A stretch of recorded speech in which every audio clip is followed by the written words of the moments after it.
Muy buenos días, sean ustedes bienvenidos a sus clases de preparatoria proporcionadas por el Instituto Universitario Enlace o también conocido como IUE, ¿ok?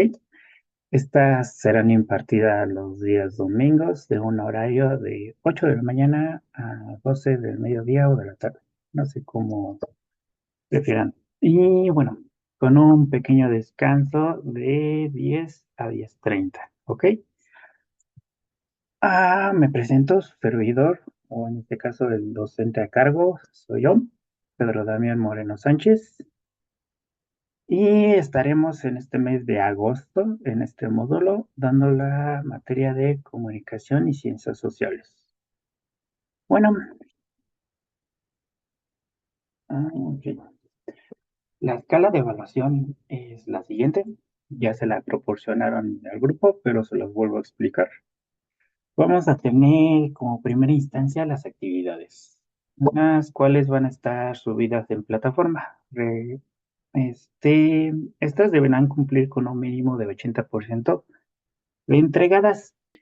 El siguiente es el cuestionario, que es un 20%. Y bueno, sus asistencias del 5% y sus habilidades. Esas se las estaré mencionando en el transcurso del mes. Las clases va a ser el 4, o sea, el día de hoy, 11, 18 y 25 de agosto. Y el cuestionario del que le había comentado, que tiene una calificación del 20%, van a ser los días 30 y 31 de agosto, ¿vale? Este es el mapa curricular. En la parte de abajo pueden observar el número 3, donde dice Ciencias Sociales, la cual va a abarcar historia, geografía, filosofía, y el número 4, que es comunicación, o sea, va a ser el taller de lectura y redacción y literatura, ¿vale? Comenzando, vamos por geografía. A ver. mm, Ok, vamos con ¿qué es la geografía, no? Bueno, esta es una disciplina cuyo objetivo es la explicación de toda una serie de fenómenos naturales y sociales, y no requiere solo la localización de estos fenómenos, que también estudia cómo son y cómo han cambiado para llegar a ser lo que son hasta el momento. ¿Qué es lo que quiero decir? Que no simplemente la geografía no estudia el paisaje, no estudia el relieve o el clima, también estudia la sociedad, como el crecimiento demográfico, la natalidad, la mortalidad, la migración, la economía de algunos lugares, bueno, y sobre las actividades económicas, todo eso se trata la geografía.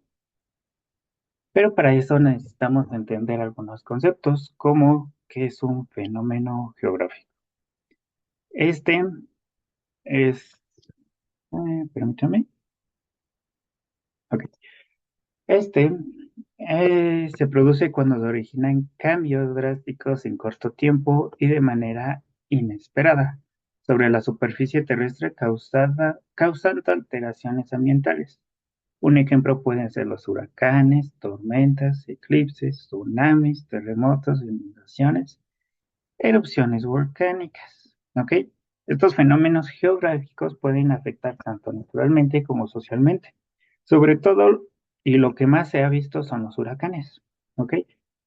Últimamente hemos sufrido, bueno, estamos en temporada de lluvias, así que sufrimos inundaciones en algunas partes de el país de México, y por lo mismo van afectando la economía. ¿Ok? Entonces, esto es un fenómeno geográfico.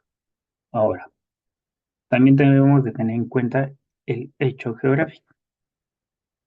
Este es aquel que ocurre en la superficie terrestre y que se caracteriza por su permanencia, estabilidad y porque su formación es un proceso más o menos largo. Pues ya podemos tener en cuenta que esto ya es algo natural. Puede ser un río, una llanura, un desnivel, una barranca. ríos. ¿Por qué? Porque llevaron varios años, no como los canales. Los canales son producto de los seres humanos. Nosotros los vamos construyendo de acuerdo a nuestras necesidades. ¿Ok? Entonces, esa es la diferencia entre, bueno, el hecho geográfico y un fenómeno geográfico. Continuando, vamos a ver el principio de metodología de la geografía. Ahora sí, tratando de reforzar lo que ya les había dicho, que esta investiga las causas que producen un fenómeno geográfico determinado o un proceso geográfico. Nos está dando que, por ejemplo, cómo se origina una montaña, sismos, ciclones, temperatura, etcétera.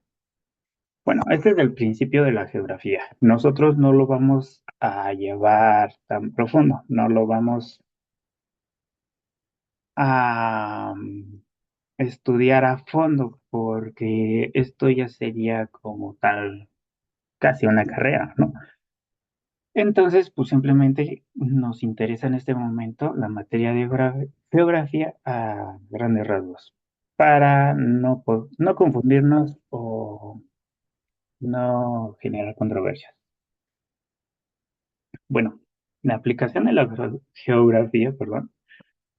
Los principales usos de la geografía están asociados a la comprensión y análisis de un territorio focalizado en las dinámicas naturales y sociales que componen sus paisajes.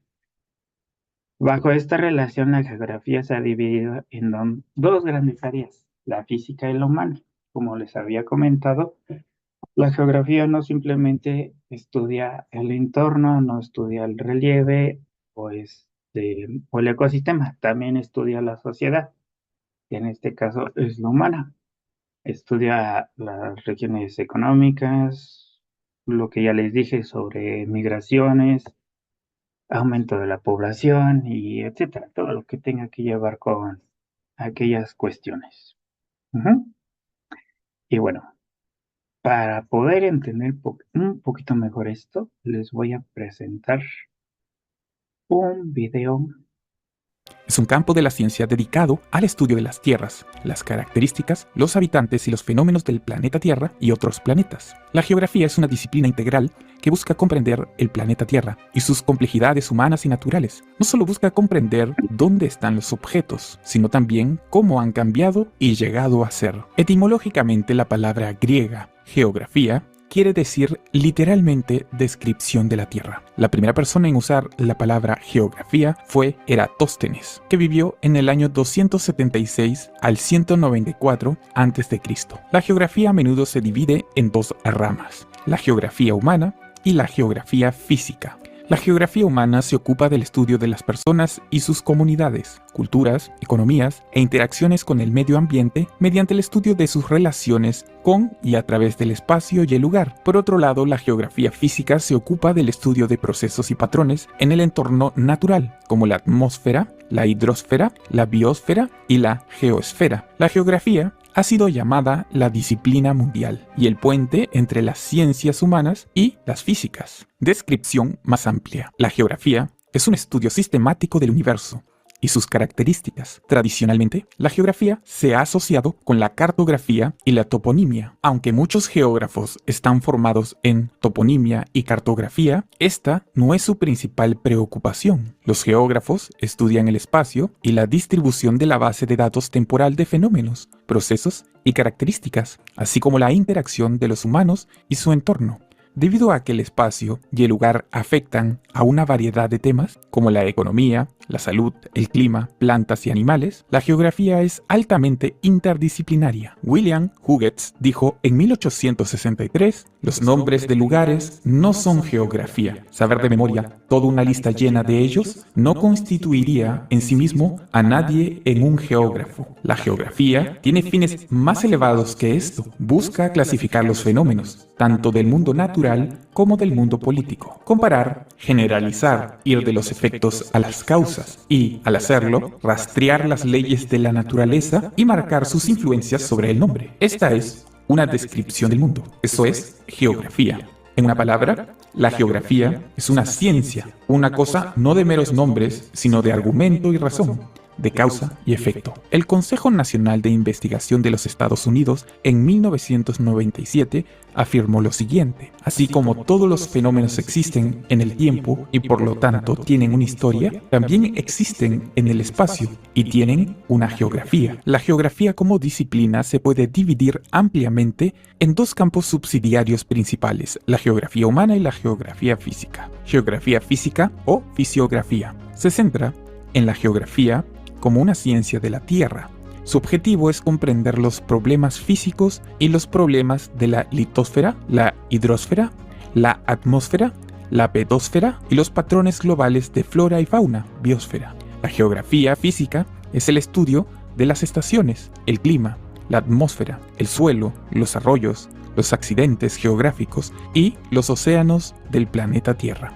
La geografía física se puede dividir en muchas categorías amplias, que incluyen biogeografía, climatología y meteorología, geografía costera, gestión ambiental, geodesia, geomorfología, glaciología, hidrología e hidrografía, ecología del paisaje, oceanografía, paleografía, pedología, ciencia del cuaternario, entre otras. Geografía humana.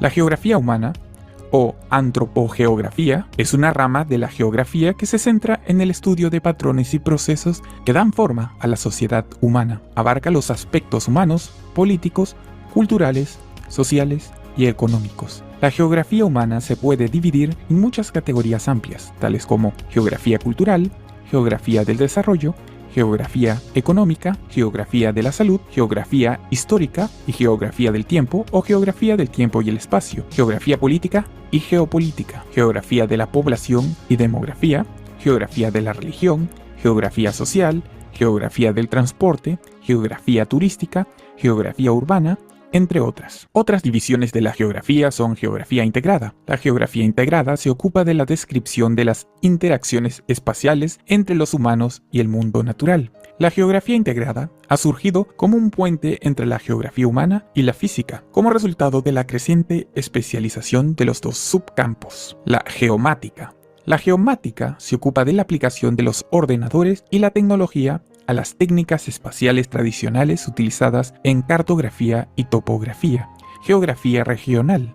Es una rama que se ocupa de la descripción de las características únicas de la superficie terrestre, resultantes en cada área de la combinación de sus elementos naturales complejos, como del entorno físico y humano. El objetivo principal es comprender o definir la singularidad o el carácter de una región particular que consta de elementos naturales y humanos. Campos relacionados con la geografía. Ciencias interplanetarias. Si bien la disciplina de la geografía normalmente se ocupa de la Tierra, el término también se puede usar informalmente para describir el estudio de otros mundos. Ciencia regional en ciencias sociales. Es un campo de las ciencias sociales que se ocupa de enfoques analíticos de problemas que son especialmente urbanos, rurales o regionales. Los temas de ciencia regional incluyen, entre otros, teoría de la ubicación o economía espacial, modelado de ubicación, transporte, análisis de migración, uso del suelo y desarrollo urbano, análisis interindustrial, análisis ambiental y ecológico, gestión de recursos, análisis de políticas urbanas y regionales, sistemas de información geográfica y análisis de datos espaciales. Planificación urbana, planificación regional y planificación espacial. Usa la ciencia de la geografía para ayudar a determinar cómo desarrollar o no desarrollar la Tierra, para cumplir con criterios particulares como seguridad, belleza, oportunidades económicas, la preservación de lo construido o natural, etc. La planificación de pueblos y ciudades y áreas rurales puede verse como geografía aplicada. Técnicas. Dado que las interrelaciones espaciales son clave para esta ciencia sinóptica, los mapas son una herramienta clave. A la cartografía clásica se le ha sumado un enfoque más moderno del análisis geográfico. Los sistemas de información geográfica, SIG, basados en ordenadores. En su estudio, los geógrafos utilizan 4 enfoques interrelacionados. Analítico. Pregunta por qué encontramos características y poblaciones en un área geográfica específica. Descriptivo. Simplemente especifica las ubicaciones de las características y las poblaciones. Regional. Examina relaciones sistemáticas entre categorías para una región o ubicación específica del planeta. Sistemático. Agrupa el conocimiento geográfico en categorías que se pueden explorar globalmente. La cartografía. La cartografía estudia la presentación de la superficie terrestre con símbolos abstractos. Los sistemas de información geográfica. Un sistema de información geográfica, SIG, es un tipo de base de datos que contienen datos geográficos, es decir, descripciones de fenómenos para los cuales la ubicación es relevante, combinados con herramientas de software para administrar, analizar y visualizar esos datos. Sensores remotos. La teledetección es la ciencia de obtención de información sobre las características de la Tierra a partir de mediciones realizadas a distancia. Métodos cuantitativos. La geoestadística se ocupa del análisis de datos cuantitativos, especialmente la aplicación de metodologías estadísticas a la exploración de fenómenos geográficos. Y métodos cualitativos. Los métodos cualitativos geográficos o técnicas de investigación etnográficas son utilizados por los geógrafos humanos. El siguiente ahora son los componentes del espacio geográfico. Estos componentes se pueden dividir, natural, social, político, económico y cultural. Eh, en el natural, pues ya sabemos, son los diferentes elementos de la naturaleza, es posible el desarrollo de diversos ambientes donde se multiplica la vida y favorece nuestras actividades. Pues el componente, pues ya, como se los he recalcado, pues son los ecosistemas y los relieves de la naturaleza. Pero ahora vamos con los otros cuatro, que el componente social son los aspectos de la población como su composición, su distribución, su crecimiento, movilidad, o sea, la migración, o las formas en las que se organiza el espacio y las situaciones relacionadas con la convivencia humana. Esto es un componente social. El siguiente es el componente político. Incluye las distintas formas en las que las personas se organizan para crear instituciones que permitan administrar y gobernar los territorios. También se incluyen las relaciones y conflictos entre los pueblos.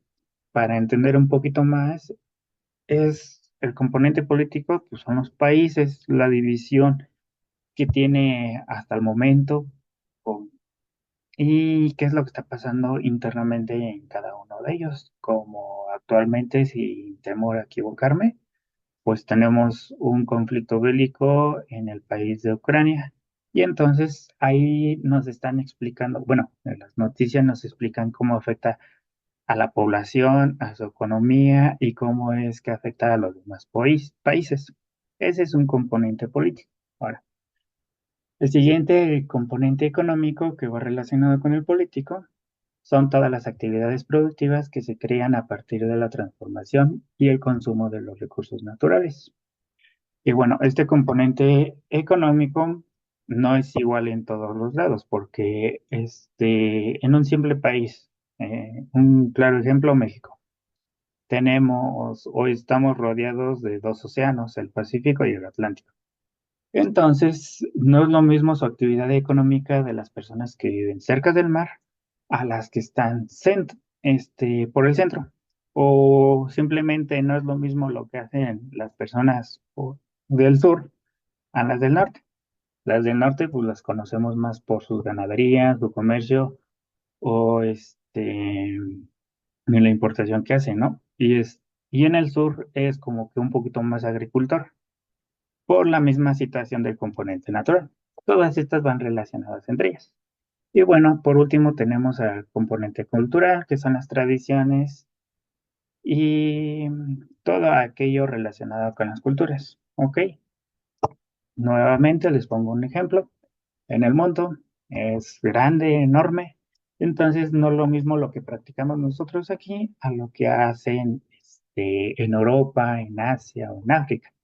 Desde el simple hecho de cómo nosotros llegamos a honrar a nuestros difuntos. Nosotros simplemente los enterramos o los cremamos, a diferencia de otros lugares que hasta en ocasiones los meten en una balsa y los dejan flotar en el río, como es en el caso de India, o, o hacen un sinfín de cosas con ello, ¿no? Bueno, todos estos componentes están relacionados entre sí, pero tenemos que tener en claro cuáles son para poder identificarlos. Aquí viene lo interesante, su primera actividad. Se me pasó decirles al inicio que las actividades van a ser a mano, nada de a computadora, por lo mismo de que no van a ser muchas. Nada más voy a necesitar el nombre del alumno y el nombre de la materia, como por ejemplo en este caso va a ser ciencias sociales, geografía, en una esquinita. No lo necesito así de grandote en toda la hoja. Con que se vea su nombre y el nombre de la materia en la esquinita, con eso, ¿ok? Y bueno, en la primera actividad va a ser realizar un mapa mental a mano sobre los componentes del espacio geográfico, o sea, estos cinco, ¿ok? Pero, por favor, un mapa mental.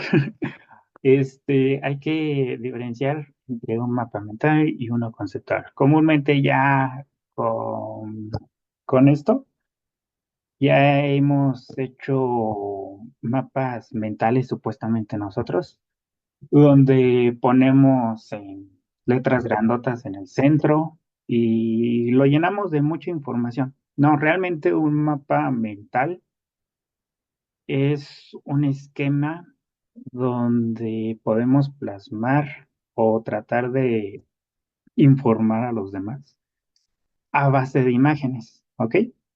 Entonces, un mapa mental me ponen en medio componentes del espacio geográfico y me dibujan algo. Ya después haces tus ramitas, el componente natural, ahí se ponen espléndidos, ¿verdad? Por eso es que les digo, traten de hacer sus trabajos lo mejor posible. Vamos a continuar. Bueno, las categorías del espacio geográfico. El espacio geográfico es muy amplio y heterogéneo.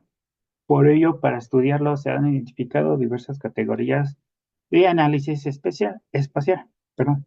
Como pudimos ver en el video, la geografía abarca tanto en física como en humana un sinfín de mm, subcategorías o espacios. Pero, pues bueno, para resumirlo un poquito más, vamos a ver el medio, el lugar, territorio, región y población. Bueno, pues el medio, pues ya sabemos, las montañas, ecosistemas, el clima y todo eso. El lugar, pues va relacionado con el medio. Territorio, como ya se los había mencionado, pues son los países. La región, pues las regiones económicas o regiones climáticas, porque ya sabemos también que el mundo se divide en diferentes regiones. Y la población. Bueno, eso es a grande rasgo. Y vamos a comenzar. Vamos a comenzar primero con la geografía física, que es la que más conocemos, la que hemos visto más y la que estudiamos casi la mayor parte de nuestra primaria, si no mal recuerdo. Vamos a comenzar con los recursos naturales. Pero aquí nos dice cómo cuidar los recursos naturales del ambiente. Pero para comenzar, ¿qué son los recursos naturales? ¿Alguien sabe? Los recursos naturales son aquellos que nosotros utilizamos del medio ambiente, ¿ok? Ya nos los explico, están los renovables y los no renovables. Los renovables, pues son todos aquellos provenientes de la naturaleza. Pues un claro ejemplo, la madera, las carnes, los productos textiles como puede ser de algodón o de lana. Esos son algunos ejemplos de los renovables. No renovables, el más común es el petróleo. El petróleo necesita bastante tiempo para poderse crear y hasta la época nosotros no hemos podido replicar con la tecnología que tenemos ese proceso natural para poder hacer el petróleo. Pero sí hemos hecho varias cosas a base del petróleo. Hemos hecho varios polímeros y lo podemos observar desde la suela de nuestros zapatos, la base, las cosas de unicel, todo plástico que lleguemos a ver. El único detalle de todo eso es que la producción humana ha llegado a tal punto que producimos más de lo que consumimos. Eh, Estamos generando bastante basura. No podemos reutilizarla o nos cuesta volverla a procesar. Varios países han tratado de solucionar esto, pero hasta el momento no hay nada efectivo. Como por ejemplo en México, hasta el momento se trata de reutilizar el PET, actualmente el vidrio, pero no hemos podido trabajar con las baterías. Nosotros hemos consumido, bueno, consumimos a lo largo de nuestras vidas varias baterías. Un claro ejemplo desde nuestros dispositivos electrónicos, nuestra lab, nuestro celular, simplemente el control remoto de la televisión, tienen baterías, al igual que algunas lámparas y bueno, ahorita se ha podido este, optimizar esas baterías ya que se han hecho recargables, pero antes del 2015 hacia abajo, las baterías eran desechables. Las comprábamos y inmediatamente después de una semana o 2 semanas de uso, se desechaban. Y ese es el pequeño detalle hasta el momento de que los recursos se mantienen, no se acaban, no se van a eliminar o no se salen al espacio, sino que siguen en el planeta Tierra, pero de otra forma que nosotros ya no podemos aprovecharlos. Otro ejemplo es el agua. El agua sigue siendo la misma cantidad. El único detalle es que nosotros ya la hemos contaminado. Ya no tiene las mismas propiedades. Así que hasta el momento, y hay diferentes tipos de aguas. Antes nada más se catalizaba como las oceánicas y las continentales. Las oceánicas, pues ya sabemos que es agua salada. Las continentales, pues eran aquellos que, pues aquella agua dulce que podíamos encontrar en lagunas, ríos o ríos subterráneos. Pero por ahora, en el momento, ya tenemos diferentes tipos de aguas. Tenemos aguas contaminadas, aguas tratadas, aguas minerales, aguas dulce y la agua salada. Este es un tema que apenas va saliendo a la luz, pero pues ya en futuro ya van a empezar a catalogar el agua así. Motivo, razón o circunstancia, pues por lo mismo. No hemos sabido aprovechar nuestros recursos naturales. Y para ello está esto de cómo cuidar los recursos naturales del ambiente. Este, Casi siempre nosotros estamos en el trabajo, en la casa, en la sociedad, o sea, con los amigos, en el colegio, son los 4 lugares más concurridos, en nuestra vida. En el trabajo podemos reutilizar las hojas que vamos utilizando. Nos sale una hojita, pues bueno, podemos hacer con esas hojitas, diferentes cosas. Comúnmente las empresas reutilizan las hojas en que las juntan todas, las hacen en pequeños trozos y las venden. Pero porque es una empresa, necesitan dinero. Pero ya uno como individualmente, como persona, podemos hacer manualidades. Lo más común es que utilizan el cartón o el PET o cositas así, ¿no? Lo más fácil para nosotros. Pero desde una simple hoja como esta, podemos crear canastas o pequeños utensilios o detallitos así. O hasta podemos reciclarlo, como nos está dando la opción aquí. Si ya utilizamos la hoja de un lado, podemos voltearla y seguir trabajando en esa misma hoja, siempre y cuando no nos afecte nuestra presentación o la información que tengamos. Pero ya que esto queda este, en cada quien, ¿no? En casa podemos separar la basura. La mayoría de nosotros pues vemos el cesto de basura y tiramos todo ahí, ¿no? Pero en otros lugares del mundo, un claro ejemplo en Asia, podemos observar que ya separan la basura. Ahora sí,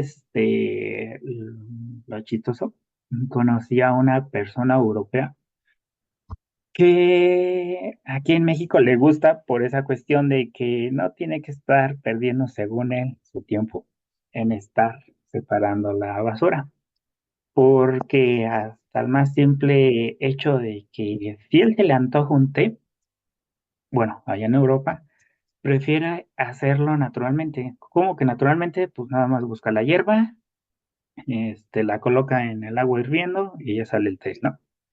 A diferencia de comprar esos sobrecitos de té, ya que esos sobrecitos no se pueden tirar hacia la basura.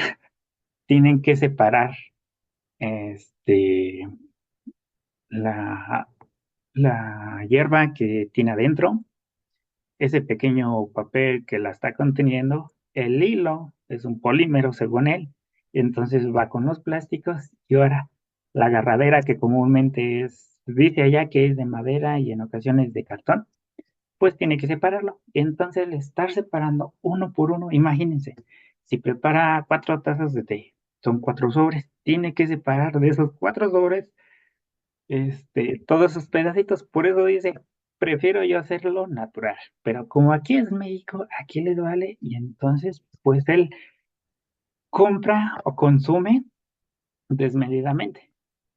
Ah, compra ropa que, digamos, ya no le gustó. Y él no es de las personas que, digamos, tengo esto que no me sirve, te la regalo. O mínimo discretamente te la doy como un regalo de cumpleaños.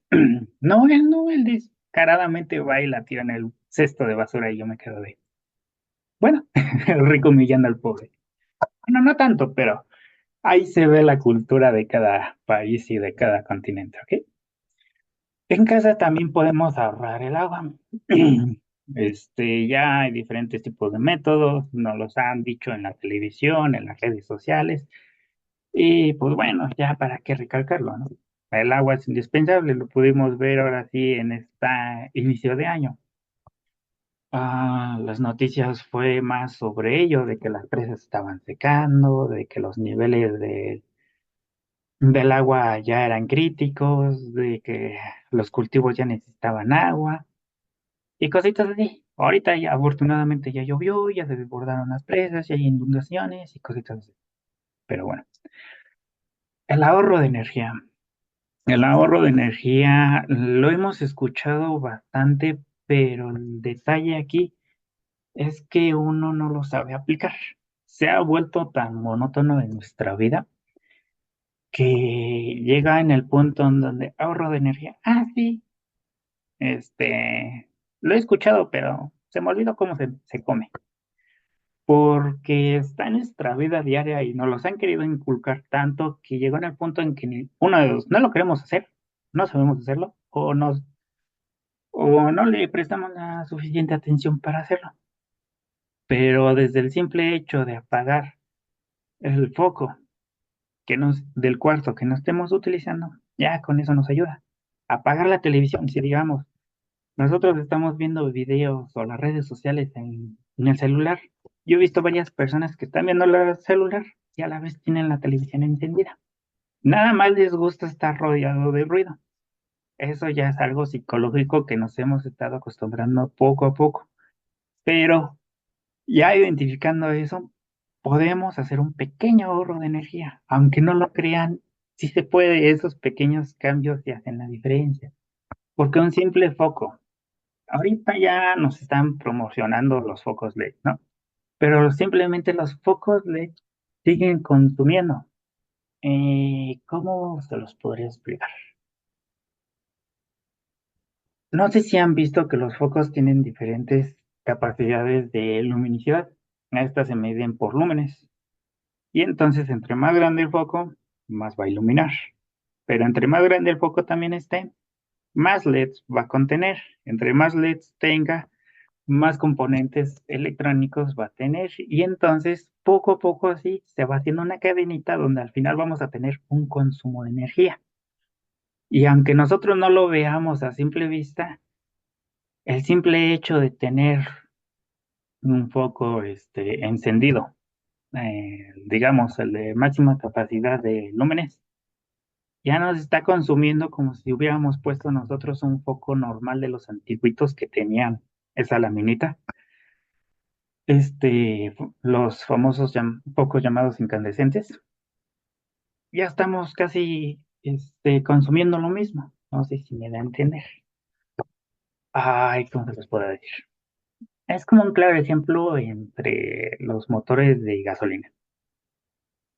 Cuando se introdujo el motor a diésel, los fabricantes de motores a gasolina al inicio estaban en contra de que no, el motor diésel va a ocupar más volumen de combustible y entonces va a contaminar más, de que no va a ser eficiente y cositas así. Y tarán, hasta el momento se introdujo el motor diésel sin ningún problema, se olvidó ese conflicto y ya podemos ver los motores de diésel comúnmente en los camiones o en los transportes pesados, trailers, torto, cositas así. Ahora viene la otra controversia, los motores ecológicos o los carros ecológicos, perdón, que son aquellos que ya traen según las pilas, como los Tesla. Supuestamente son ecológicos, pero no hemos visto a largo plazo.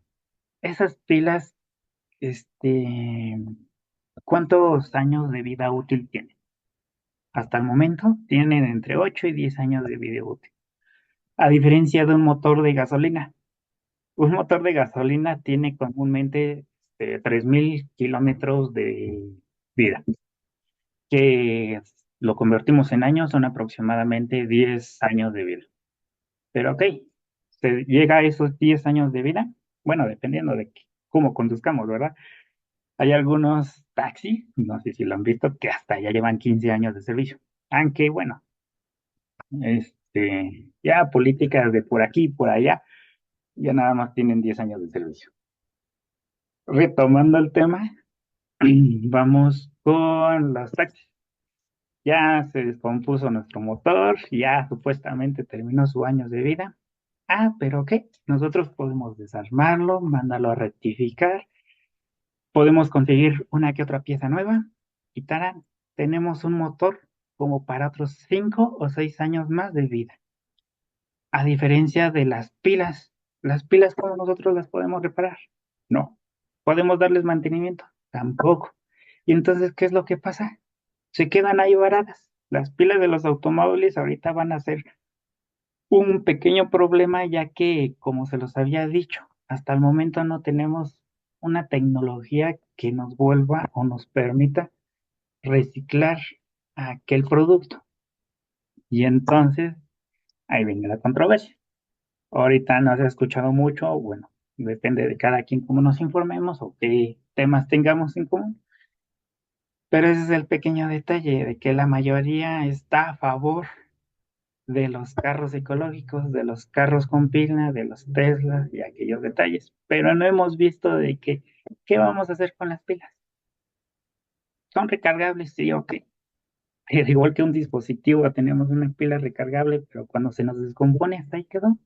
No sabemos qué hacer con ella y hasta el momento, en un futuro que no es muy cercano, seguimos igual. Y ahorita en Asia están teniendo ese pequeño detalle de que no saben cómo reutilizar aquellas pilas. Y el detalle es que los electrolitos o el químico que tienen adentro de esas pilas, al paso del tiempo se van convirtiendo en ácidos. Literal, volvemos a tener contaminación. Es el detallito pequeño que tiene el ser humano. Producimos más de lo que consumimos. Continuando, también podemos utilizar productos biodegradables. Y ahorita sí ha estado saliendo mucho de esto de productos biodegradables, de que este, comúnmente no sé si han visto, bueno, comúnmente o lo más utilizado son en las fiestas, eh, cosas desechables, ¿no? O vamos a un convivio con los amigos y ya nos tomamos una que otra cerveza, cuba o cositas así, y nos lo servimos en vasos de plástico de esos rojos.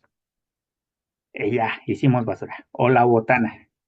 Ya se nos antojó un chetito o cositas así, y ya hicimos envoltura, o ya consumimos envoltura.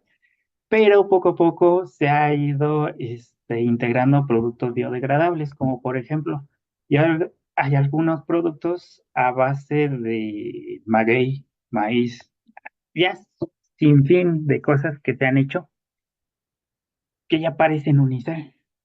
Ya podemos encontrar cucharas supuestamente de plástico, pero no son de plástico, ya son de coco, fibra de coco, o tablas con en la maderería podemos encontrar ya el famoso cartón comprimido, que realmente es resistente.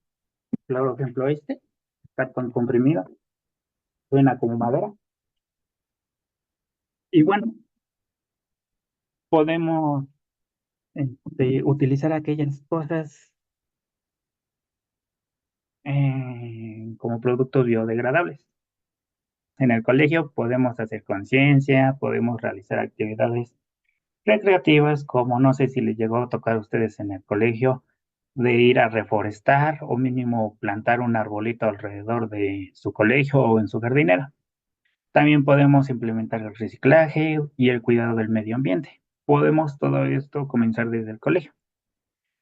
En la sociedad, pues están los programas educativos, los programas de limpieza, que no ves que en ocasiones se hacen brigadas de que, ¿saben qué? Vamos a ir a limpiar la esquinita porque ya está llena de basura. O vamos a ir a limpiar el baldío porque ya lo convirtieron en un basura. Pues están estos programas de limpieza que, pues bueno, podemos meter. ¿Qué tal si encuentran ahí a su querida, si es que no tiene? Y están las conservaciones de parques. Sobre todo eso, tenemos pequeños espacios donde realmente no los valoramos en ocasiones. Me tocó una ocasión donde había un árbol y al lado de ese árbol estaba una banqueta y ahí estaba la parada de autobuses. Pues uno tranquilamente los días soleados o los días de lluvia podía irse en la banqueta y refugiarse un ratito ahí. Pues tiraron el árbol y ya esa parada de autobuses sigue ahí, pero ya nadie la utiliza. Y pues bueno, podemos aplicar la conservación de tierras y mantener recursos marinos. O sea, no botar la basura a los mares. Vamos a ver ya los movimientos de rotación y traslación. Pues ya sabemos que la rotación es girar sobre su propio eje y la traslación es moverse de un lado a otro, ¿ok? En este caso, la Tierra se mueve de forma ovalada, no circular, sino ovalada alrededor del Sol, y a la vez van avanzando a través del espacio. Y bueno, ¿cómo va avanzando? Pues gracias a la rotación. Va girando la Tierra y a la vez va girando alrededor del Sol. Continuando sobre las placas tectónicas, pues bueno, otra vez lo vuelvo a repetir, son los distintos fragmentos en que se divide la corteza terrestre y estas están en constante movimiento. Tienen diferentes tipos que le estaba explicando el movimiento de convergencia, que es cuando se juntan, como podemos ver en la imagen de su lado izquierdo, arriba de donde dice placas tectónicas, tenemos cuatro imágenes. En la superior derecha podemos observar dos flechas y una que sale hacia arriba. Ese es un movimiento de convergencia. Ahora, la divergencia es lo contrario. Es cuando se separan, creando comúnmente... Ay, se me fue el nombre.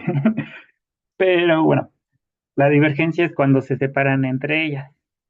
La transcurrencia es cuando se deslice una arriba de otra. Y ahí vamos provocando montañas. Comúnmente, pues lo podemos observar en México, en el sistema montañoso, en la Sierra Madre Oriental y la Occidental, que es una cordillera de montañas. Esas son provocadas por el deslizamiento o la transcurrencia de entre las placas tectónicas. La convergencia comúnmente la vamos a ver en la cuestión de los volcanes, como en este caso el Popocatépetl, que es un volcán que está activo y pues bueno, en ocasiones es fumarola. Esas son provocadas a través de la convergencia entre placas tectónicas. Y bueno, tenemos diferentes tipos de placas tectónicas. Están las oceánicas, las continentales y las mixtas, perdón. Estas, pues es la combinación de la oceánica y la continental. Como pueden observar, la más grande es la placa norteamericana, que es la que abarca todos, bueno, México, Estados Unidos, Canadá y parte del norte del mundo. Y pues bueno, ya sabemos que esto está fragmentada en pequeños detallitos o pequeñas plaquitas, pero comúnmente se juntan y pues ya la llaman la placa norteamericana. Esta podemos observar que la mayor parte es continental. Una placa oceánica es la placa de Cocos, la placa de Caribes, la placa del Pacífico, la placa de Filipinas. Esas son las que están en el océano. Ahora, una mixta, podemos observar la placa sudamericana. Podemos ver que tiene el continente de Sudamérica y parte del mar Atlántico. Esa es una placa mixta. Y pues bueno, ya podemos observar las demás placas. Está la euroasiática, se une a Europa con Asia, la africana, australiana, la de India. Y pues bueno, aquí vamos a continuar con el vulcanismo, que pues bueno, va relacionado con las placas tectónicas y su movimiento. Esta es una actividad por medio de la cual el material magmático es expulsado del interior de la Tierra a la superficie terrestre. ¿Ok? Ahora, el vulcanismo puede originar tres tipos de actividades: la actividad efusiva, explosiva y la mixta. La actividad efusiva se caracteriza por emisiones calmadas de lava y gases y alto contenido de agua formándose pequeñas fuentes de lava. Y bueno, la actividad explosiva se origina de emisiones violentas de piroclastos y su forma de nubes ardientes que dislocan a altas velocidades y son altamente destructores. Y tenemos ahora la mixta, que como su nombre lo indica, se identifica con pequeñas expulsiones con liberación de piroclastos que se alternan con emisiones calmadas de lava. Un claro ejemplo, el POP.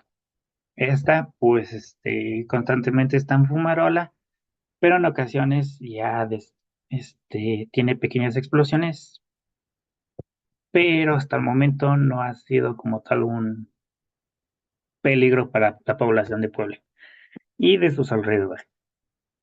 Pues bueno, el vulcanismo también tiene diferentes tipos de volcanes, que están los activos, los durmientes y los extintos. Son tres. Para darte un ejemplo de cada uno, realmente sí no sabría decirte. Pero, pues bueno, como dato.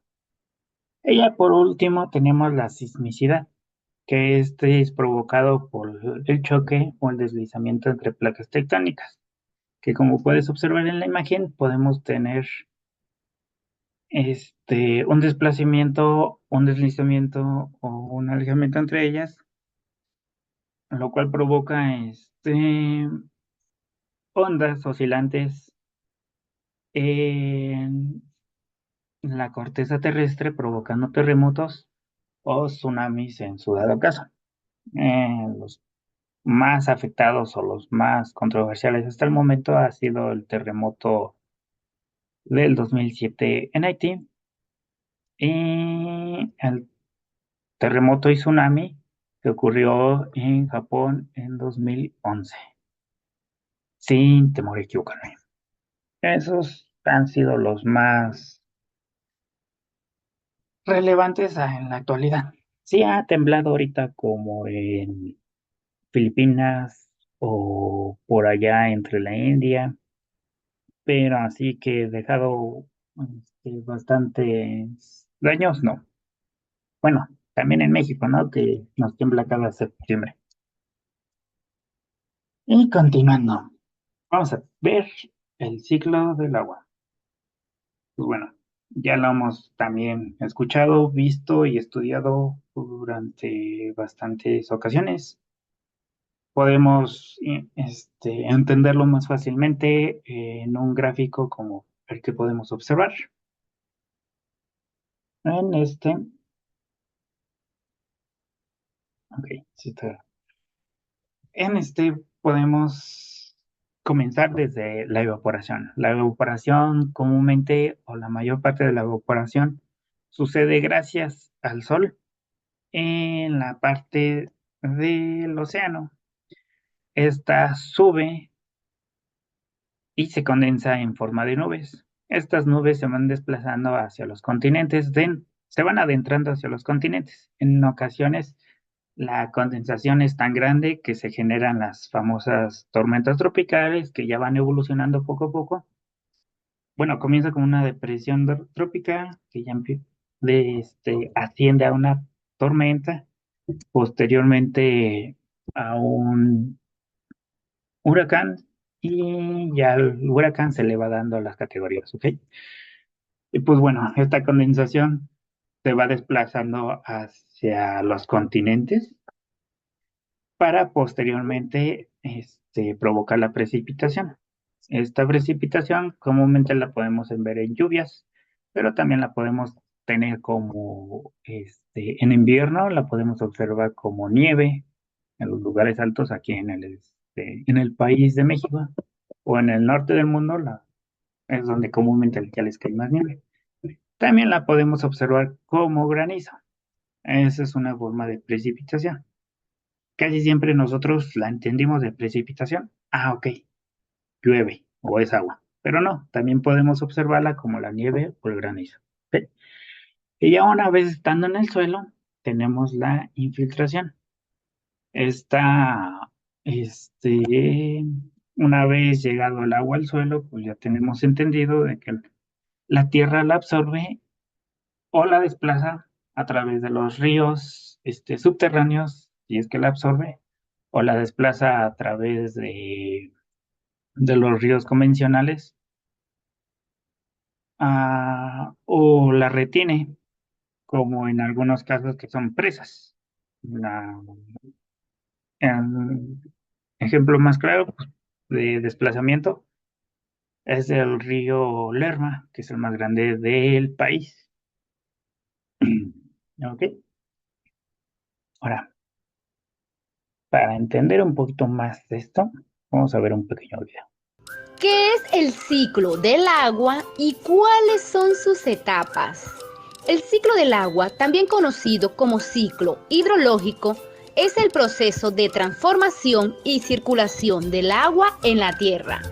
El ciclo del agua consiste en el traslado del agua de un lugar a otro y sus cambios de estado físico, bien sea líquido, gaseoso y sólido, según las condiciones ambientales. Etapas del ciclo del agua. En primer lugar tenemos la evaporación, que es una fase del ciclo del agua que consiste en el cambio de su estado líquido a gaseoso y tiene lugar cuando el sol calienta la superficie de los ríos, lagos, lagunas, mares y océanos.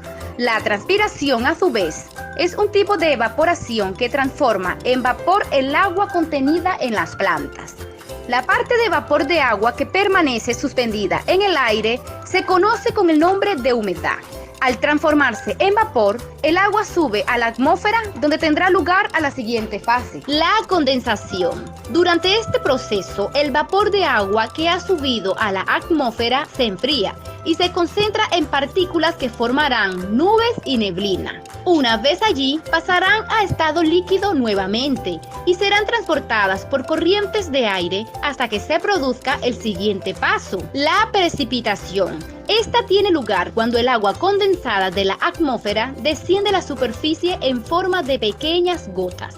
Las regiones más frías del planeta, el agua pasa del estado líquido al sólido, solidificación, y se precipita como nieve o granizo. Cuando se produce el deshielo, el agua volverá al estado líquido en un proceso conocido como fusión. Infiltración es el proceso por el que el agua que ha caído en la superficie terrestre mediante precipitaciones penetra en el suelo. Una parte queda en la zona más superficial y es aprovechada por la naturaleza y los seres vivos. Otra parte se filtra a través de los poros hasta alcanzar la capa freática, una capa interna compuesta de roca en la que se almacena el agua. Y por último, la ecorrentía subterránea, la cual es el desplazamiento de las aguas que se mueven a través de la capa freática para entrar de nuevo a los ríos, lagos, lagunas, mares y océanos. ¿Cuál es la importancia del ciclo del agua? El ciclo del agua es fundamental para el mantenimiento de la vida en la Tierra y para el sustento de todos los ecosistemas terrestres. Asimismo, determina la variación climática e interfiere en los niveles de los ríos, lagos, mares y océanos. Los seres humanos tienen la responsabilidad de preservar el buen funcionamiento del ciclo del agua. La acción del hombre provoca cambios climáticos y contaminación en la biosfera y pone en riesgo la distribución del agua y la vida en la Tierra. Para entender un poquito mejor, pues el video, ¿ok? Aunque también nos introdujo uno que otro concepto más como la solidificación, la fusión y detallitos ahí, pero comúnmente vamos a tener estas cuatro etapas. Las más comunes que es la evaporación, la condensación, precipitación y infiltración, ¿ok? Continuando, vamos a pasar ahora a la atmósfera. Simplemente nosotros conocemos bueno, hemos escuchado la palabra atmósfera o tenemos idea de que la atmósfera es aquella capa que rodea a la Tierra para evitar los rayos emitidos por el Sol. Esta, se mantiene gracias al oxígeno generado en el planeta, pero esta a la vez tiene diferentes capas o diferentes niveles, que es la mesósfera, exósfera, estratosfera, termósfera y la troposfera. Cada una a diferente altura mencionada. Y bueno, tenemos más, pero las catalogadas como atmósfera, o sea, del suelo hacia arriba, son estas, ¿ok? La mesósfera está localizada entre los 10 y los 17 kilómetros de altura. Es donde se produce el clima, o sea, el viento, las nubes, tormentas. En lo alto está la capa de temperaturas descendientes aproximadamente a los -50 °C. ¿Ok? Hay que tener en cuenta de que entre más alto estemos, más frío va a haber. Entre más abajo estemos, más calor vamos a tener. Ahora, seguimos con la exósfera, que está localizada aproximadamente a unos 50 kilómetros de altura. Aquí es donde los aviones vuelan en los niveles más bajos de esta capa. La capa de ozono se encuentra localizada en los niveles altos, donde absorbe la radiación ultravioleta. O sea, lo que te decía que comúnmente conocemos a la atmósfera. Ahora, la estratosfera está localizada a 85 kilómetros. En esta capa se desintegra la mayoría de los meteoritos, las estrellas fugaces o en parte alta las temperaturas descienden hasta los -100 °C centígrados. Como te lo había comentado, entre más vayamos subiendo, más va bajando la temperatura. Iniciamos aquí en la superficie de la Tierra, estamos aproximadamente entre 20 y 25 grados centígrados, comúnmente. Ya que de repente sube hasta los 40 y otros. Pero entonces, subimos un poquito más y va a descender la temperatura. Y no es una, ¿cómo te puedo decir? No baja poquito, sino es drásticamente. Ya estamos hablando a menos Y bueno, continuando, seguimos con la termósfera. En esta capa se producen las auroras boreales, tienen unas temperaturas muy altas por encima de los 1000 grados, las auroras boreales, no la capa, para no confundir. Y bueno, por último tenemos la troposfera. Aquí tenemos la capa externa y es muy delgada de la atmósfera donde orbitan muchos satélites. Esta se encuentra localizada a los 10.000 kilómetros de la Tierra. Ya después de aquí, ya tenemos el espacio como tal, donde ya no va a haber gravedad, la temperatura va a ser menor y ya no se va a localizar el oxígeno, ¿ok? La troposfera es considerada todavía una capa, ya que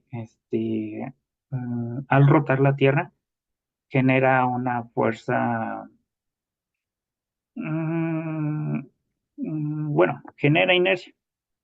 Y entonces esa inercia todavía arrastra esa capa, que es la troposfera. Por eso se dice que es una capa de nada. En esta capa, pues como lo dice, orbitan los satélites. ¿Por qué no se van, o cómo es que no se separan de la Tierra? Por lo mismo que te acabo de comentar, por la inercia que hace la Tierra al girar sobre su propio eje. Es como arrastrar los satélites.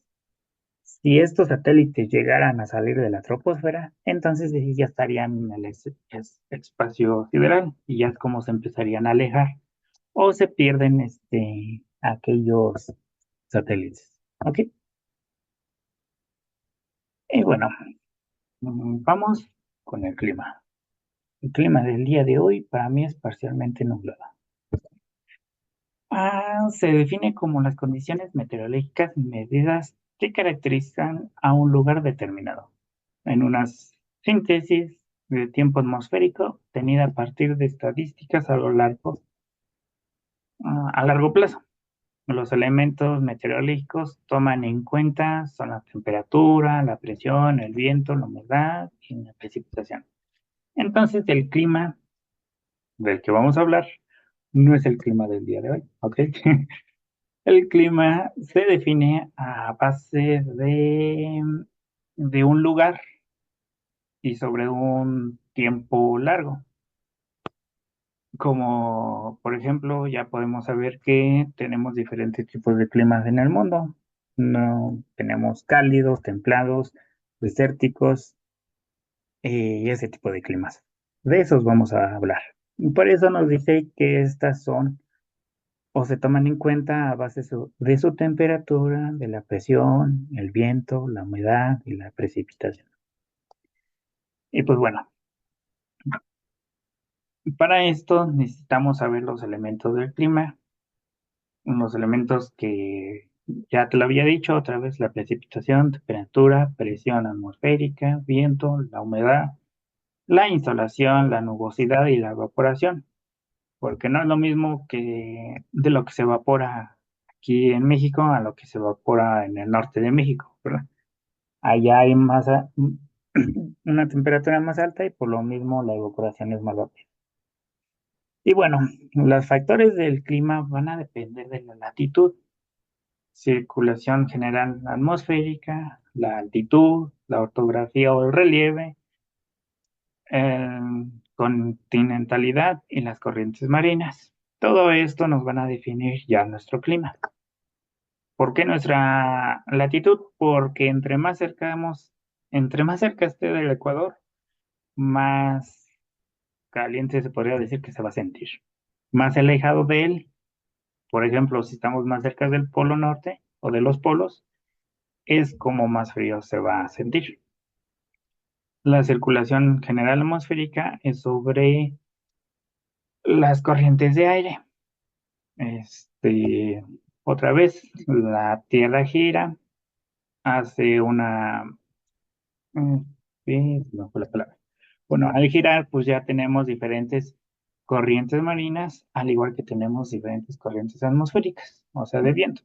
La altitud se refiere al continente, porque entre más cerca estemos del mar, más abajo está.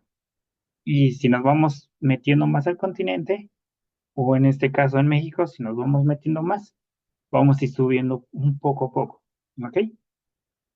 Como por ejemplo, estamos nosotros más altos en cuestión de nivel que los que viven por allá en Veracruz, o en Acapulco, Cancún, o en aquellos lugares.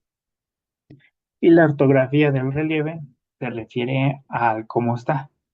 Por ejemplo, nuevamente en México tenemos sistemas montañosos, pero en Estados Unidos tiene más llanuras. Por eso mismo se generan más tornados en esa parte de allá. Nosotros no sufrimos de eso gracias a que las corrientes de aire les cuesta trabajo penetrar o avanzar en el territorio mexicano por el simple hecho de que nosotros tenemos más cordilleras montañosas.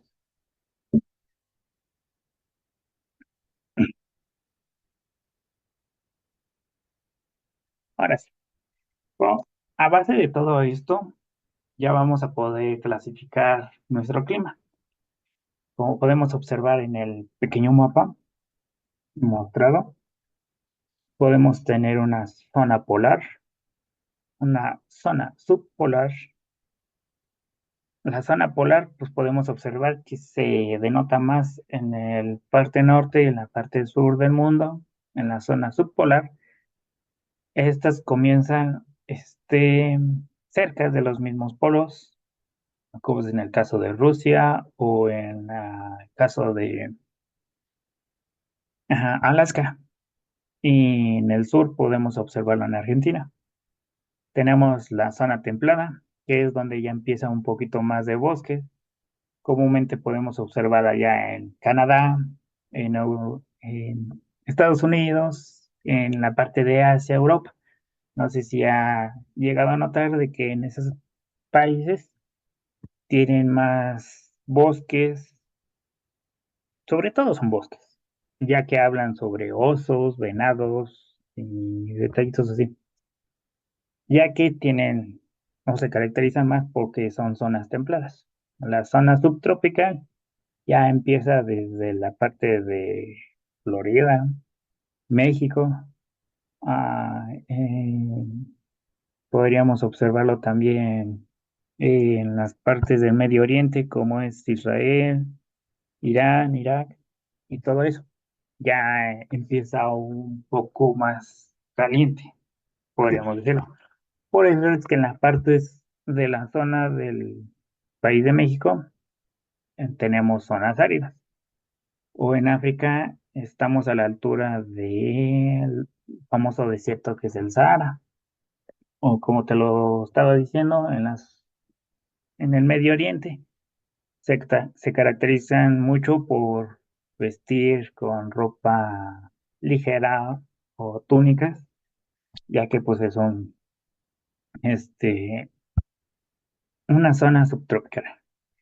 Y ya tenemos la zona tropical, que está más cerca del Ecuador, que es donde ya podemos obtener más selvas. Este, y al final, pues la ecuatorial, que es donde más densidad de selvas tenemos. Como puedes observar en el mapita, la zona tropical es donde comúnmente están las selvas más grandes. La más conocida, pues, es el Amazonas, que está en Brasil, que está de color amarillo. Y pues bueno, el clima cálido o intertropicales. Estos son aquellos que se sitúan en los trópicos, tal como su nombre indica. En ellos se dan temperaturas medias, altas, todos los meses, entre 22 grados y 18 grados.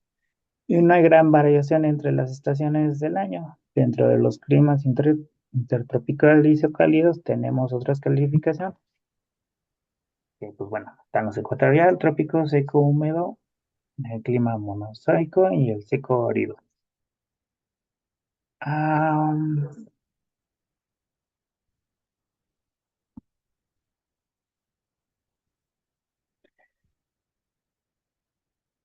Al siguiente es el clima templado, que bueno, los climas templados son los climas intermedios entre los climas fríos y los cálidos, donde se dan, bueno, ¿estos dónde se dan? Pues se localizan en las latitudes medias entre los otros dos tipos de climas, normalmente los 40 grados y los 60 grados de latitud, no de temperatura, ¿eh?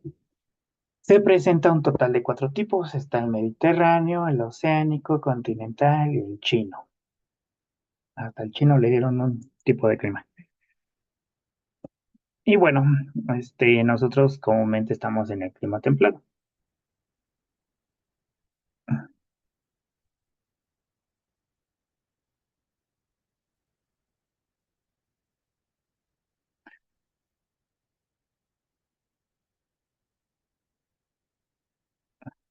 Mm, Continuamos con el siguiente. El siguiente ya es un clima frío o polar. Bueno, este es por último, los climas fríos o polares se caracterizan por tener temperaturas siempre bajas. La media del mes más cálido siempre es menor de 10 grados. Se sitúan en altas latitudes, normalmente a partir de los círculos polares árticos, perdón, y antártico. Los tipos de clima son la tundra, el glaciar polar y el de montaña. Ya a partir de estos climas ya vamos a poder tener diferentes ecosistemas. Ya vamos a tener selvas, desérticos, boscosos, tundras, donde pues ya en cada una vamos a tener diferente biodiversidad. Ahora vamos con la geografía humana. Como nuevamente se los vuelvo a repetir, esta tiene un mayor área de acuerdo a cómo es que cada uno lo quiera desarrollar. Pero bueno, nosotros vamos a ver la dinámica de la población y sus riesgos, del cual va a abarcarse el crecimiento y la distribución de la población. El crecimiento nosotros la podemos medir con la natalidad y la distribución pues, con los movimientos migratorios y... Ay, se me fue el otro. Bueno, las ciudades y el medio rural, que es la ubicación, sus rasgos y sus principales problemas que tienen aquellas zonas. La migración, nuevamente, de la población. Tipos, principales flujos migratorios, efectos económicos, sociales, culturales, de la atracción y la expulsión. Y bueno, todo esto, pues claro, va a tener riesgos y vulnerabilidad de la población.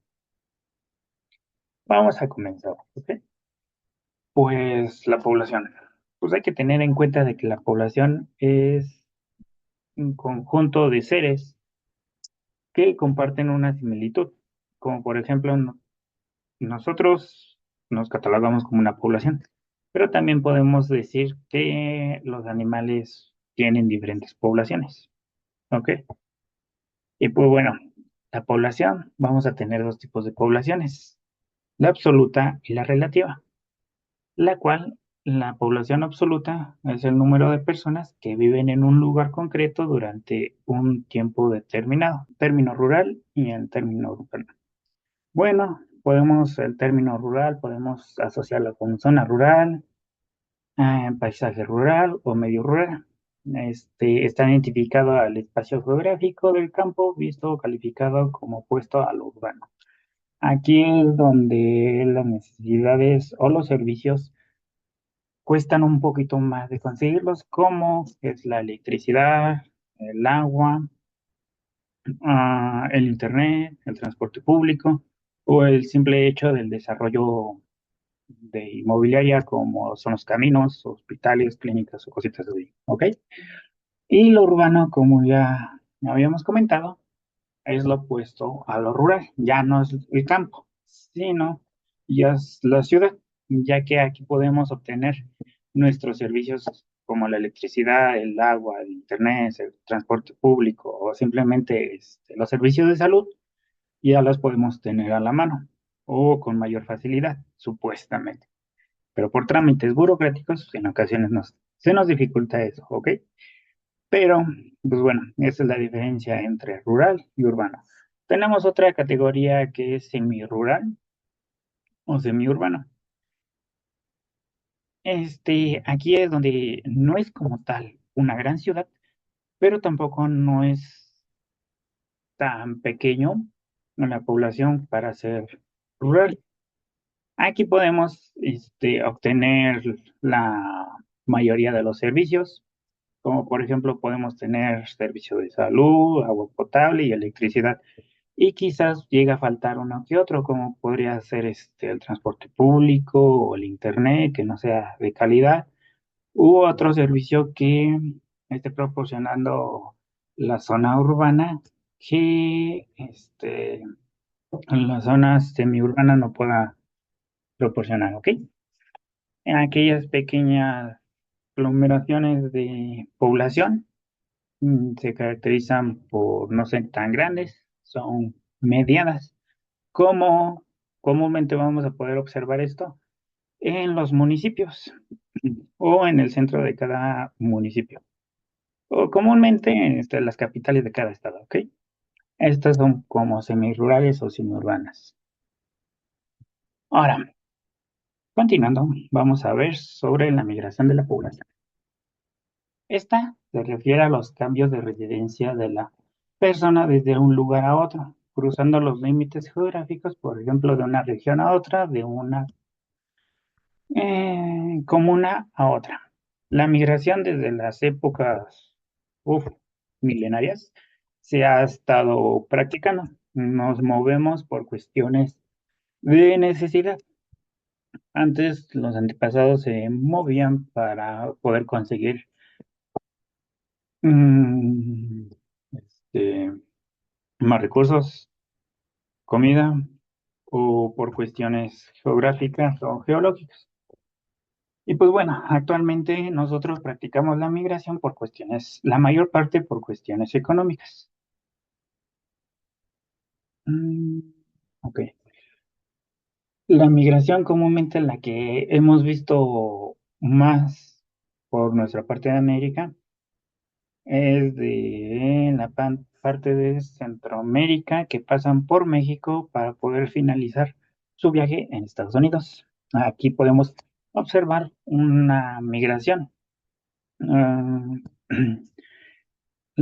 también la migración la podemos observar en diferentes partes del mundo, pero este es un ejemplo, ¿ok? Ahora, la migración, pues claro, nos va a generar una vulnerabilidad y un riesgo a la población. Bueno, la vulnerabilidad es la propensión de los sistemas expuestos, asentamientos humanos e infraestructura, a ser dañados por el efecto del fenómeno perturbador. Esta es una vulnerabilidad. Ahora, en cuestión de riesgo, es la probabilidad de que un peligro se convierta en un desastre, combinación de probabilidad de que se produzca un evento y sus consecuencias negativas. La vulnerabilidad y el riesgo van de la mano. Permítame. Ahora sí. Se denominan zonas vulnerables a todas aquellas que se encuentran expuestas a eventos naturales o antrópicos que pueden afectar los diversos usos del lugar. También una zona vulnerable puede ser si ésta se sitúa en algún lugar de movimiento entre placas tectónicas. Y entonces, como aquí podemos entender, la vulnerabilidad y riesgos puede ser ocasionada naturalmente o humanamente. Como que físicamente, pues en cuestiones de terremotos, tsunamis, tormentas, huracanes o eventos que nosotros no podemos controlar. Podemos sufrir, somos vulnerables a eso y tenemos riesgos. Ahora, humanos también podemos crearlos, como por ejemplo, lo más común pues son las guerras. Eso es un riesgo que pudimos sufrir. Ahora, a partir de ello también podemos crear productos nocivos o algo que nos llegue a perjudicar, como por ejemplo el accidente de Chernobyl. pues fue radiación, fue un riesgo sufrido en aquella parte y pues, eran vulnerables a. Ahora, aquí en el mundo ya nos catalogaron la vulnerabilidad, donde podemos observar que las partes rojas, o sea, muy alta, está la mayor parte en África. ¿Por qué en África? Porque sabemos ahí que la economía no es tan estable como decíamos. Entonces, ahí es más propenso de sufrir una de dos sequías o actos provocados por el ser humano, ya que por lo mismo de la economía, pues tienen que buscar la forma de sobrevivir y en ocasiones no son éticamente correctas. Pero del otro lado podemos ver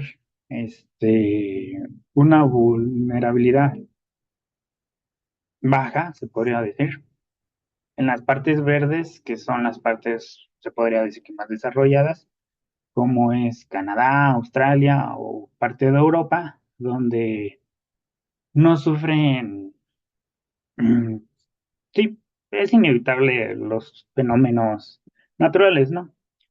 Pero en cuestión de economía, pues son estables, son fuertes y tienen recursos que los apoyan y los avalan.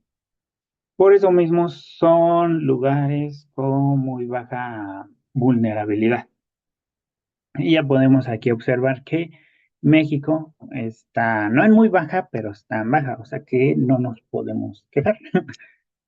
A diferencia de, como lo había mencionado, de Centroamérica, que está en un nivel muy alto o alto de vulnerabilidad. Por eso es que aplican la migración, o ellos son obligados, porque no es que quieran o sea eso, sino que son obligados a migrar, ¿ok? Y para entender un poquito esto, vamos a ver un video.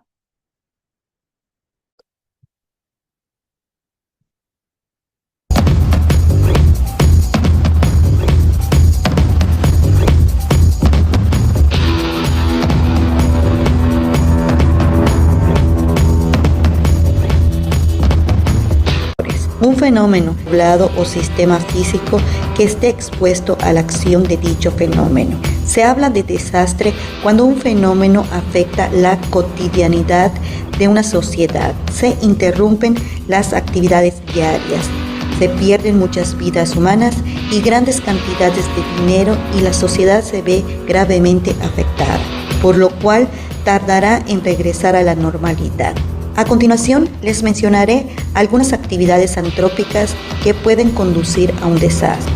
La agricultura, que tiene como consecuencia la desertificación de territorios.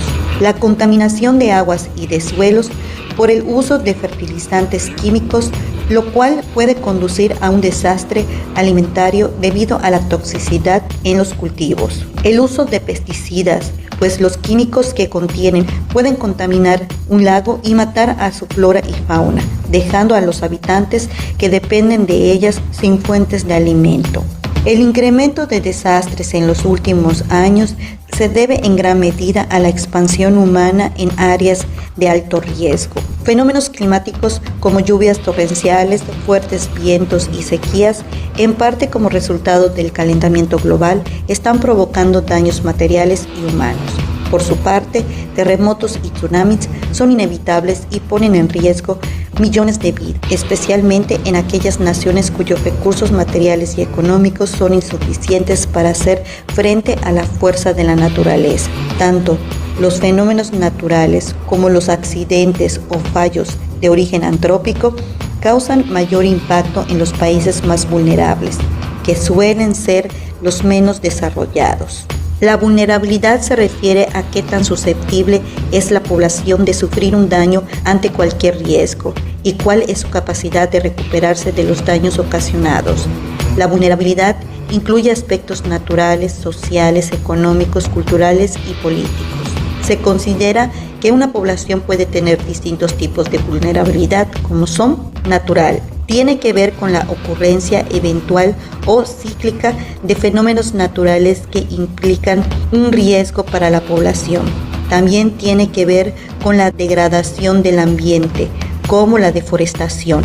Entre ellos están los suelos inestables o erosionados, ríos, laderas de montañas, valles con pendientes pronunciadas, costas, volcanes y zonas sísmicas. En la imagen se aprecia la localidad ubicada a orillas de un en la isla de Java, Indonesia. Cada año este y otros lugares se inundan durante la temporada de lluvias que aumenta el caudal de los ríos. El otro tipo de vulnerabilidad es socioeconómica. Tiene que ver con la falta de organización de la sociedad y sus limitantes para prevenir, mitigar y responder ante un desastre. La escasez de recursos económicos y la falta de empleo que impiden contar con los medios suficientes para recuperarse de los daños ocasionados por un desastre. En la imagen se ven los efectos de un sismo en Katmandú, Nepal, en el 2015. La falta de organización y los bajos recursos económicos de la población impidieron hacer frente al desastre, cuyos efectos continúan hasta el día de hoy. El otro tipo de vulnerabilidad es política. Se presentan cuando las instituciones de gobierno se concentran en un solo lugar y quienes están alejados carecen de autonomía para tomar decisiones o acciones en caso de desastre. También tienen que ver con la falta de autoridades de protección civil y cuerpos de rescate que pueden apoyar a la población en caso de desastre. En la imagen se ve que durante el desastre provocado por un tsunami en Indonesia en el 2004, varias localidades quedaron incomunicadas y ante la falta de acciones del gobierno y autoridades de protección civil hubo miles de víctimas. El último tipo de vulnerabilidad es educativa técnica. Se relaciona con la falta de conocimientos y divulgación de los riesgos presentes en un lugar, la aplicación de malos diseños o técnicas inadecuadas en la construcción de edificios, puentes, vialidades, entre otras, así como la incapacidad para el manejo de las tecnologías. En la imagen se aprecia que tras un deslizamiento de ladera en Chaltepec, Puebla, en el 2016, la población identifica mejor el riesgo y sabe que debe acudir a albergues en caso de lluvias intensas que puedan reblandecer el suelo. Ahora bien, existen condiciones de distintos orígenes que pueden aumentar la vulnerabilidad de los lugares, entre ellas las siguientes: exposición al riesgo, pobreza, escasa cultura de prevención, insuficiente respuesta de las instituciones. Es importante comprender que los desastres no son a causa de los fenómenos naturales, pues estos son parte de la dinámica natural de la Tierra misma que ha configurado las condiciones que permiten la existencia del ser humano y otras especies. El desastre ocurre cuando un fenómeno natural interfiere con una sociedad vulnerable. La degradación que el mismo ser humano está ocasionando en el medio ambiente intensifica la magnitud y frecuencia. De alguna manera, el ser humano es responsable de que un fenómeno natural se convierta en un desastre. Hasta aquí con el video. Manos a la obra con sus actividades. Nos vemos. Ahora, aquí viene su tercera actividad, la cual va a consistir en escribir un resumen a mano sobre desastres de vulnerabilidad de la población, o sea, sobre este video, ¿ok? ¿Puede Ah, repetir otra vez la actividad, por favor? la actividad va a ser escribir un resumen a mano sobre este video, ¿ok? Máximo una cuartilla, mínimo media. No se preocupen por el video, el link se lo voy a dejar en la asignación por si, por cualquier cosa, ¿ok? Hay que recordar de que las actividades son por semana, o sea que tienen una semana para desarrollarlas, ya que se estarían cerrando el día sábado en la noche, ¿ok? Para que no se lleguen a confiar de que, ay, después lo hago. Lo pueden enviar en cualquier día si quieren, mm, bueno, cuando tengan tiempo. Eh,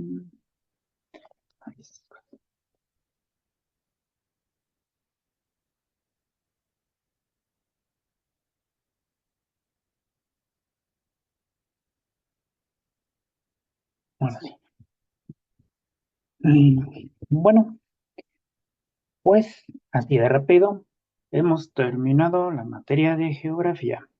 Vimos que la geografía no solamente estudia la diversidad, el entorno o el clima, sino que también tenemos una geografía humana que es la que se encarga de estudiar los movimientos de la población y sus efectos, ¿ok?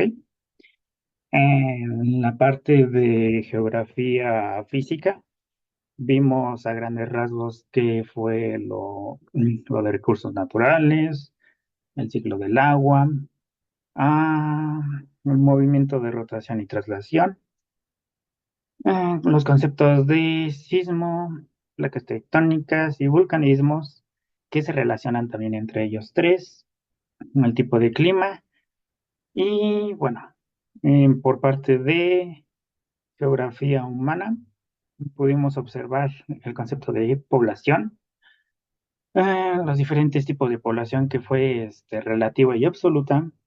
Vimos también lo que es la zona rural y urbana, nada más como concepto claro. Y bueno, también vimos sobre los riesgos y vulnerabilidad. ¿Ok? ¿Alguna duda hasta el momento? No. Ok. Bueno, esto sería todo por parte de geografía.